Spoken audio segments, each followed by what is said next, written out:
Hello everybody and welcome to the We Are Two Fun Guys YouTube channel. Um, Actually, it's just going to be one fun guy today, Kevin here. Josh has a conflicting schedule, so I was going to shoot a solo point of view video for you. I get a lot of questions about what's my preferred camp stove, and so I decided I would bring it to you on video, show you why it's my favorite camp stove. So before we get going, I want to give a big thumbs up.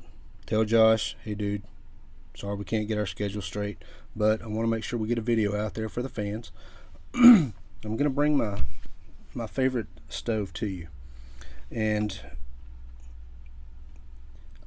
it's not fancy and it's not expensive. You can get them from Esbit, Coghlan's. There's some knockoff brands. You can get them from anywhere from about $6 to $12 a piece, and I'm just going to show you why it's my favorite stove. You know, I know there's other ones out there that run off of isobutane and things of that nature, but I like to keep mine simple, and I'll explain why as I go along. This is just a basic folding stove, you know, and I'm sure everybody's seen them, you know, a little bit bigger. It's about the size of maybe 2 decks of cards.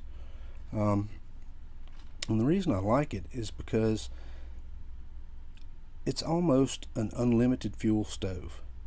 If you carry the isobutane, you know, once you run out of isobutane, that's it. If you're out in the woods for an extended period of time, then you're not going to have any fuel after it's all burned.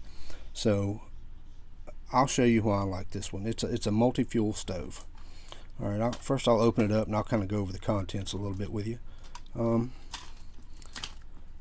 We've got the fuel tabs that come with it. You know, I have a trusty lighter in there. I like the clear ones. That way I can keep an eye on how much butane I have left in my lighter. This is just some extra foil that I keep in there. I'll show you these in just a moment. This is also some extra foil. And down in the bottom, I have one piece cut out to the exact size of the bottom of the stove. Doesn't have to be super exact, but just, you know, so that it fits down in the bottom. And I'll show you how this works in just a little bit.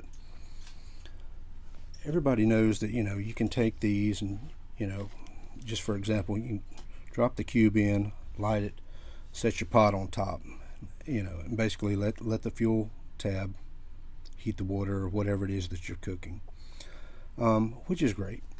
You know, usually these stoves come with 24 of these tabs.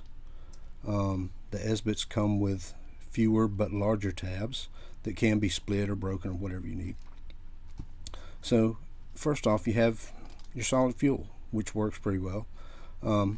Does have a funky smell to it. You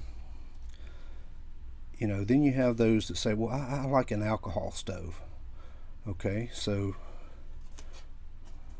take your piece of tin foil that fits down in the bottom, pinch the corners here, pinch the corners here, and now I have an alcohol stove. So you can put alcohol in there. You can put the diethylene glycol or the purple gel that the military likes to use, or you can put sterno in there, or, you know, any type of the liquid fuel that you want to burn. Set your stove on top, or set your pot on top, let it go. So far that's the tabs, alcohol, sterno, or the gels. That's 3 fuels. You know, and a lot of people go, well, if you're going to be burning alcohol in that large of a container, it's going to burn off quick. You know, it doesn't have to be that large of a container. You know, when you've got foil, you know, you can fold it over, you can make it as large or as small as you want to. You know, if you're gonna make it smaller, I'd make it with a little bit higher sides on it. So fold this up a little bit, this up a little bit, then pinch my corners to make the sides a little bit higher. Pinch the corners here and here. Make my cup, put it in the bottom. You know, you're burning less alcohol. Alright. Alright, so now we've got the foil out of the way. I'm going to unfold it, put it back to the side. You know, what about windscreens? Alright, that's where these came in. All I did was took a piece of tin. Actually, it was an old cookie sheet, and I measured my sides to see how high I wanted them. I also did inside to see where I wanted these edges to meet. So now I just take and slide these edges over. That's one. That's two. And I have my windscreens. These work pretty well. Even though if the stove's on top, you're still getting plenty of air. Still getting air from underneath, even if you've got some alcohol in there.